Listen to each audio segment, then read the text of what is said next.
The morning mist clung to the cold stone walls of Lindisfarne Monastery like a funeral shroud. It was June 8, 793, and the monks inside were preparing for morning prayers, their voices soon to echo through the hallowed halls as they had for generations. They had no way of knowing that within hours, their world would be shattered by an enemy they couldn't comprehend.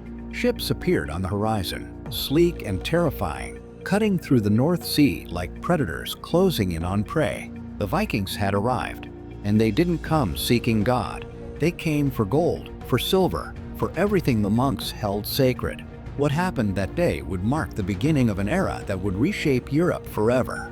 But here's the question that haunts historians to this very day. Why churches? Why did these Norse warriors, who could have raided anyone, choose to strike at the heart of Christian civilization? To understand why Vikings targeted monasteries, you have to understand what monasteries actually were in the 8th and 9th centuries.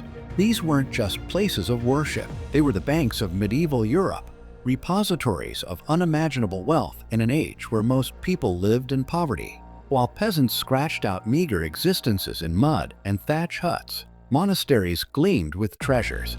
Golden chalices used for communion, silver candlesticks that caught the light during evening prayers, jewel-encrusted reliquaries that supposedly held the bones of saints, illuminated manuscripts with pages edged in gold leaf.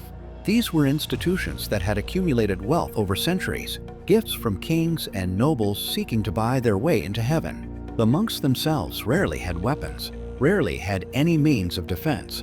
They believed their holy calling would protect them. They believed God would shield them from harm. They were catastrophically wrong. From a Viking perspective, monasteries were perfect targets, almost too perfect. Imagine being a Norse raider from the harsh fjords of Norway or Denmark, where winter meant darkness and hunger, where survival was a daily struggle. You've heard stories from merchants and travelers about these strange buildings on islands and coastlines where men in robes keep mountains of treasure but refuse to fight. They're isolated, often built on remote islands or coastal areas for spiritual solitude, which means they're difficult for armies to reach quickly, but easy for ships to access. They have no warriors, no walls, no defenses worth mentioning, and most importantly, they're filled with portable wealth, items that can be grabbed quickly and carried back to longships. It's not just that Vikings were cruel or godless, it's that they were practical. They were opportunists in a world where opportunity rarely knocked. When you're a society of farmers and traders who supplement your income through seasonal raiding, you don't waste time on fortified castles or defended cities when there are unguarded treasuries sitting on beaches, practically begging to be plundered. But there's something deeper happening here, something that goes beyond simple economics. The Vikings didn't share the Christian reverence for holy places. To them, a monastery wasn't sacred ground protected by divine law. It was just another building with valuable things inside. This cultural disconnect was absolute and terrifying for medieval Christians who couldn't fathom such blasphemy. The entire Christian worldview of 8th century Europe was built on the idea that certain spaces, certain objects, certain people were untouchable, protected by God's will. Churches were supposed to be sanctuaries. Even in warfare between Christian kingdoms, there were rules, unwritten codes that everyone understood. You didn't murder priests at the altar. You didn't steal communion vessels. You didn't burn sacred texts. But Vikings didn't know these rules, and even if they did, they wouldn't have cared. They operated under a completely different cosmic order, one where Odin and Thor held sway, where glory in battle was the highest achievement, where taking what you could by force was honorable if you were strong enough to do it. The raid on Lindisfarne shocked Christian Europe like nothing before it. The monastery had stood for almost 2 centuries as a beacon of learning and faith. Saint Cuthbert had walked those grounds. Kings had visited seeking blessings. He was, in many ways, untouchable in the Christian imagination. When news spread of what happened, when people heard that Vikings had slaughtered monks in their own church, that they'd stolen holy relics and burned ancient manuscripts, it felt like the end of the world. The scholar Alcuin, one of the most learned men of his age, wrote letters dripping with horror and incomprehension. He asked how God could allow such sacrilege.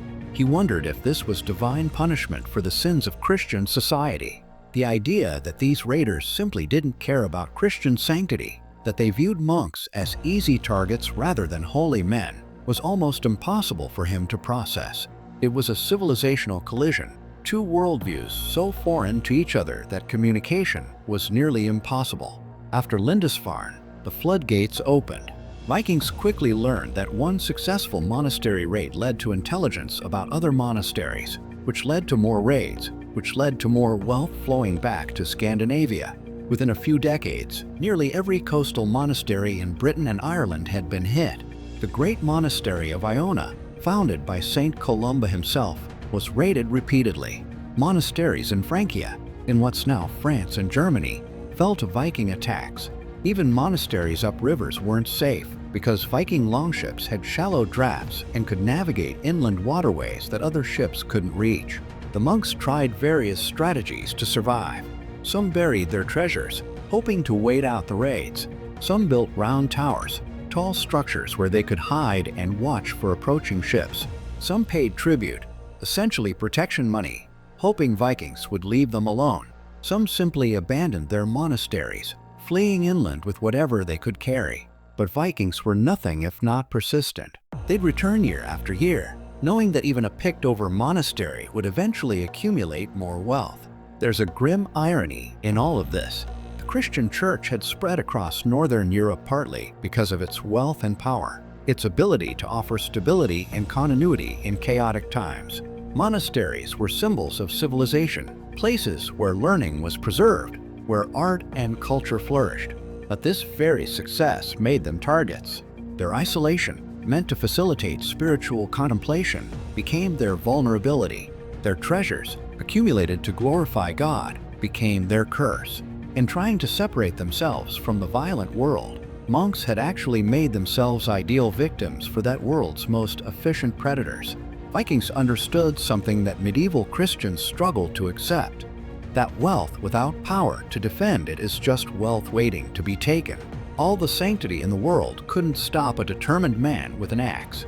The psychological impact of monastery raids extended far beyond the immediate violence and theft. These attacks fundamentally challenged the medieval understanding of divine protection. If God wouldn't or couldn't protect his most devoted servants in his own houses, what did that mean for everyone else? Chronicles from the period are filled with apocalyptic language, writers genuinely believing they were witnessing the end times. The Vikings, in their minds, were agents of chaos, perhaps even demons in human form sent to punish a sinful world. This wasn't entirely wrong from a medieval perspective. Viking raids did represent a kind of chaos, an eruption of raw force into a society that prided itself on order and hierarchy. They proved that all the social structures, all the religious authority, all the carefully maintained systems of power meant nothing when warships appeared on the horizon. In some ways, Vikings demonstrated the fragility of civilization itself. They showed that society operates on shared agreements and beliefs, and when people arrive who don't share those agreements, who don't recognize your sacred spaces or respect your holy men, everything falls apart quickly. What's fascinating is how Viking strategy evolved over time. Early raids were hit and run affairs, smash and grab operations where speed was everything. Raiders would beach their ships, attack quickly, and disappear before any organized defense could respond. But as Vikings gained experience and confidence, their operations became more sophisticated. They began establishing winter camps, permanent bases where they could overwinter and launch campaigns during the fighting season. They started coordinating larger fleets, sometimes hundreds of ships working together.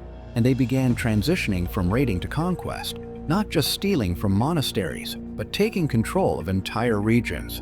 The wealth accumulated from monastery raids helped fund these larger ambitions. Viking leaders used plundered gold and silver to hire more warriors, to build more ships, to establish the logistics necessary for full-scale invasion. In this sense, monasteries didn't just suffer from Viking expansion, they inadvertently funded it.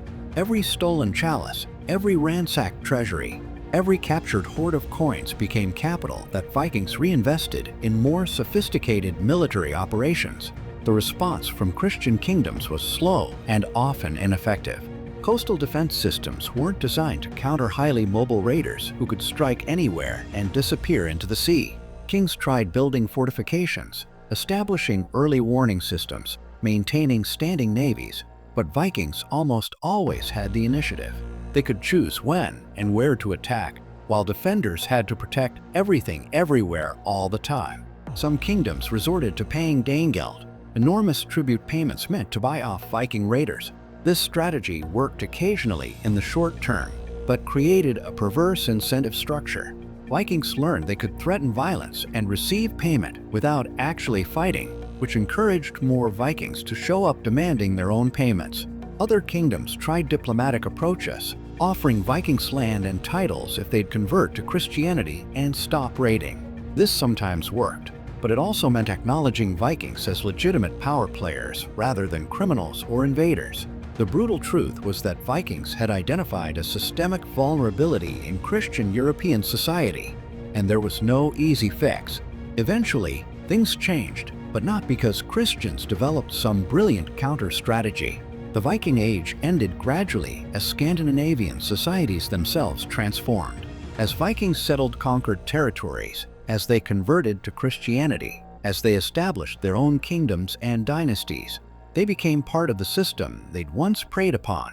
The raiders became rulers, the plunderers became princes, and once they had their own monasteries, their own churches, their own accumulated wealth to protect, suddenly the idea of sacred spaces that shouldn't be raided didn't seem so foreign anymore. There's something deeply human about this transformation. It's easy to disrespect institutions when you're an outsider with nothing to lose. It's much harder when you have skin in the game, when those institutions become yours, when you have something worth preserving. The monastery raids represent one of history's most successful asymmetric strategies. Vikings didn't invent raiding, and they weren't the first or last people to attack religious sites, but they perfected a system for exploiting a specific vulnerability in medieval Christian society, and they did so with a level of efficiency and consistency that reshaped European civilization. The raids forced Christian kingdoms to develop better defenses, stronger naval capabilities, more flexible military strategies. They accelerated the feudal system, the decentralization of power that defined medieval Europe for centuries. They redistributed enormous amounts of wealth from church institutions into secular hands. And perhaps most importantly, they shattered the illusion that spiritual authority alone could protect anyone. After the Vikings, European Christianity was different, harder, more worldly, more aware that faith without steel was vulnerable. Today, when you visit places like Lindisfarne or Iona, you can still feel echoes of that terror from 1200 years ago. The ruins stand as testaments to both human ambition and human vulnerability. Monks built these places believing they were creating eternal sanctuaries for worship and learning. Vikings saw resources ripe for taking. Both groups were right in their own way, but only one group had the power to impose their reality on the other. That's the ultimate lesson of the monastery raids, that belief systems only matter when backed by the capacity to defend them. Vikings targeted churches because they could, because it made practical sense, because nobody could stop them. The tragedy for the monks wasn't that they were wrong about God or faith or the value of sacred spaces. The tragedy was that none of that mattered when warships appeared on the horizon. The monastery raids remind us that history is shaped not just by ideas and beliefs, but by practical realities of power and vulnerability. The Vikings didn't end Christianity or destroy its influence, but they did prove that even the most sacred institutions are ultimately human creations, subject to human strengths and weaknesses. They demonstrated that what we call civilization is always a fragile achievement, maintained not by divine will, but by constant vigilance and the capacity to defend what we value. And perhaps most uncomfortably, they showed that opportunism and efficiency can overcome righteousness and tradition, at least in the short term. The longships that terrorized medieval Europe are gone now, but the lesson they taught echoes through time, that what cannot defend itself will inevitably be taken by those strong enough to take it. That's not cynicism, that's history. That's the world Vikings understood instinctively and that monks learned the hardest possible way.